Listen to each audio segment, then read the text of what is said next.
नमस्कार। कार्यक्रम में हमारे साथ उपस्थित राज्यसभा के माननीय सभापति और देश के उपराष्ट्रपति आदरणीय वेंकैया नायडू जी, लोकसभा के माननीय अध्यक्ष श्रीमान ओम बिरला जी, राज्यसभा के माननीय उपसभापति श्री हरिवंश जी, लोकसभा और राज्यसभा में विपक्ष के नेतागण, यहाँ उपस्थित अन्य महानुभाव, देवियों और सज्जनों, आज का दिन हमारी संसदीय व्यवस्था में एक और महत्वपूर्ण अध्याय जोड़ रहा है। आज देश को संसदीय टीवी के रूप में संचार और संवाद का एक ऐसा माध्यम मिल रहा है जो देश के लोकतंत्र और जनप्रतिनिधियों की नई आवाज के रूप में काम करेगा। मैं आप सभी को, इस विचार को साकार करने वाली पूरी टीम को अनेक अनेक शुभकामनाएं देता हूं। जैसे अभी हमारे स्पीकर साहब ने बताया, आज दूरदर्शन की स्थापना के भी 62 वर्ष पूरे हुए हैं। ये बहुत लंबी यात्रा है। इस यात्रा को सफल बनाने में अनेकों लोगों का योगदान रहा है। मैं दूरदर्शन के संचालन से जुड़े सभी लोगों को भी बधाई देता हूं। साथियों, तेजी से बदलते समय में मीडिया और टीवी चैनल्स की भूमिका भी बहुत तेजी से बदल रही है। 21वीं सदी तो विशेष रूप से संचार और संवाद के जरिए रिवॉल्यूशन ला रही है। ऐसे में यह स्वाभाविक हो जाता है कि हमारी संसद से जुड़े चैनल भी इन आधुनिक व्यवस्थाओं के हिसाब से खुद को ट्रांसफॉर्म करें। मुझे खुशी है कि संसद टीवी के तौर पर आज एक नई शुरुआत हो रही है। मुझे ये भी बताया गया है कि अपने नए अवतार में संसद टीवी सोशल मीडिया और ओटीटी प्लेटफॉर्म्स पर भी रहेगा और इसका अपना ऐप भी होगा। इससे हमारा संसदीय संवाद न केवल आधुनिक टेक्नोलॉजी से जुड़ेगा, बल्कि आम जन तक उसकी पहुंच भी बढ़ेगी। आज ये सुखद संयोग भी है कि 15 सितंबर को इंटरनेशनल डे ऑफ डेमोक्रेसी मनाया जाता है।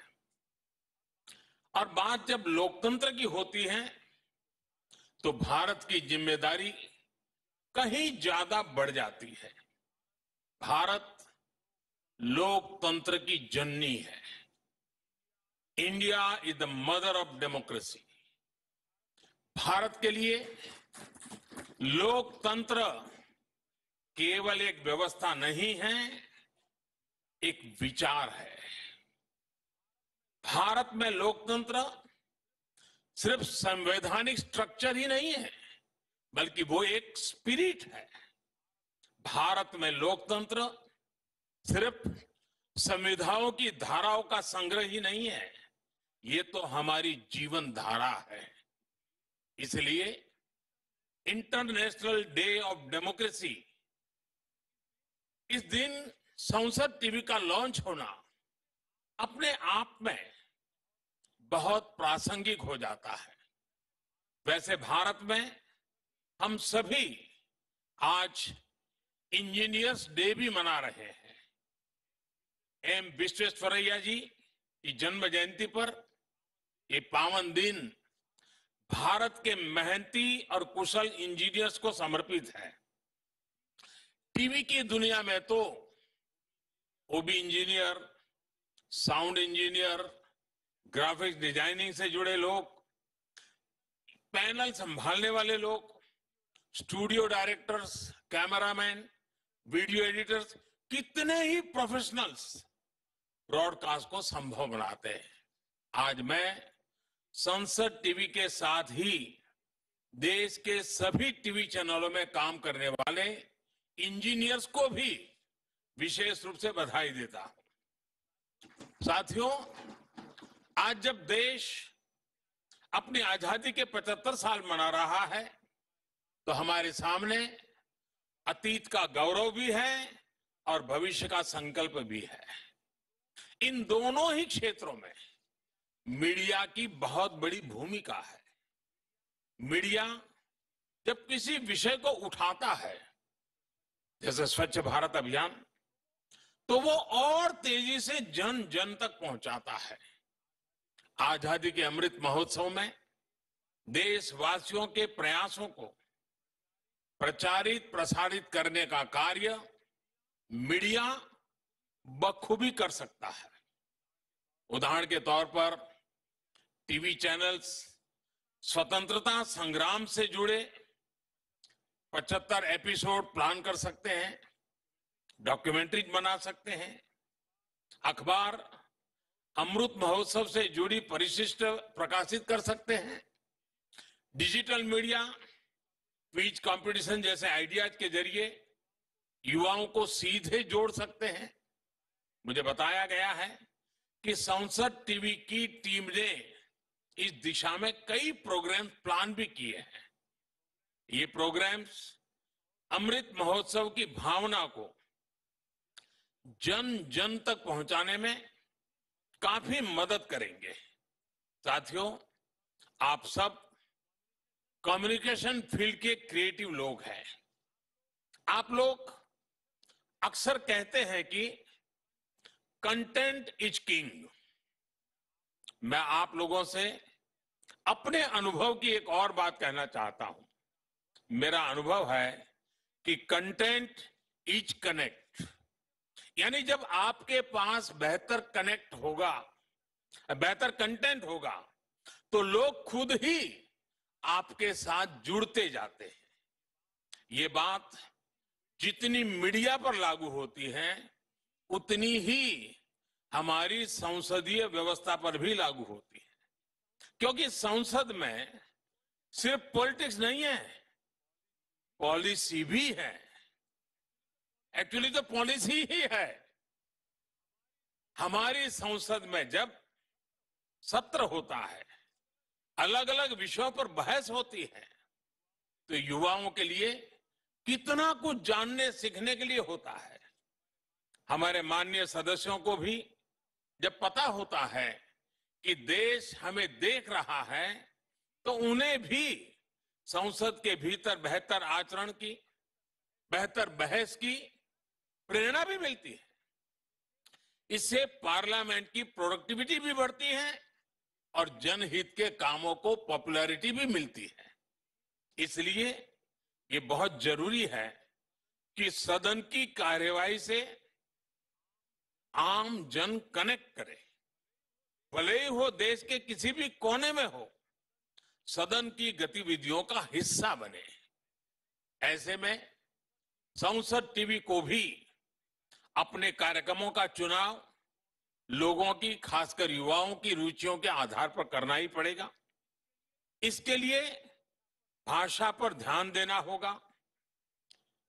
इंटरेस्टिंग और एंगेजिंग पैकेज और प्रोग्राम ये अनिवार्य हो जाएंगे। जैसे कि संसद में हुए ऐतिहासिक भाषण लिए जा सकते हैं। सार्थक और तार्किक बहस के साथ साथ कभी कभार कुछ मजाकिया क्षणों को भी दिखाया जा सकता है। अलग अलग सांसदों के बारे में जानकारी दी जा सकती है, ताकि जनता उनके कामों का तुलनात्मक विश्लेषण कर सके। कई सांसदगण अलग अलग क्षेत्र में कई सराहनीय काम भी कर रहे हैं। उनके इन प्रयासों को आप देश के सामने रखेंगे तो उनका भी उत्साह बढ़ेगा और दूसरे जनप्रतिनिधियों को भी सकारात्मक राजनीतिक प्रेरणा मिलेगी। साथियों, एक और महत्वपूर्ण विषय जो हम अमृत महोत्सव में उठा सकते हैं, वो है हमारा संविधान और नागरिक कर्तव्य, देश के नागरिकों के कर्तव्य क्या है, इसे लेकर निरंतर जागरूकता की जरूरत है। और मीडिया इस जागरूकता के लिए एक प्रभावी माध्यम है। मुझे बताया गया है कि संसद टीवी इस तरह के कई प्रोग्राम लेकर आ रहा है। इन प्रोग्राम से हमारे युवाओं, हमारी लोकतांत्रिक संस्थाओं के बारे में, उनकी कार्यप्रणाली के साथ ही नागरिक कर्तव्यों के बारे में काफी कुछ सीखने को मिलेगा। इसी तरह वर्किंग कमेटियां, लेजिस्लेटिव वर्क के महत्व और विधानसभाओं के कामकाज के बारे में ऐसी बहुत सी जानकारी मिलेगी जो भारत के लोकतंत्र को गहराई से समझने में मदद करेगी। मुझे उम्मीद है संसद टीवी में जमीनी लोकतंत्र के रूप में काम करने वाली पंचायतों पर भी प्रोग्राम बनाए जाएंगे। ये प्रोग्राम्स भारत के लोकतंत्र को एक नई ऊर्जा देंगे, एक नई चेतना देंगे। साथियों, हमारी संसद, अलग अलग राजनीतिक दल, हमारी मीडिया, हमारे संस्थान, सबके अपने अलग अलग कार्यक्षेत्र हैं, लेकिन देश के संकल्पों की पूर्ति के लिए सबके प्रयास की जरूरत है, एकजुट प्रयास की जरूरत है। मुझे पूरा भरोसा है कि हम सब अपनी अलग अलग भूमिकाओं में साझा संकल्पों को लेकर आगे बढ़ेंगे और एक नए भारत का सपना पूरा करेंगे। इसी विश्वास के साथ मैं भाई रवि कपूर को भी बहुत बधाई देना चाहता हूं, क्योंकि उनका कार्यक्षेत्र नहीं है, लेकिन पिछले कुछ समय में ही उन्होंने जिस प्रकार से दुनिया भर के लोगों से कंसल्ट किया, उनसे मार्गदर्शन लिया, आइडियाज लिए, और जिस प्रकार से उन्होंने रचना की, एक बार मुझे जब वो बताने आए थे, मैं सचमुच में बहुत प्रभावित हुआ था। मैं रवि को और उनकी पूरी टीम को बहुत बधाई देता हूं। आप सभी को भी बहुत बहुत बधाई, बहुत बहुत शुभकामनाएं। धन्यवाद।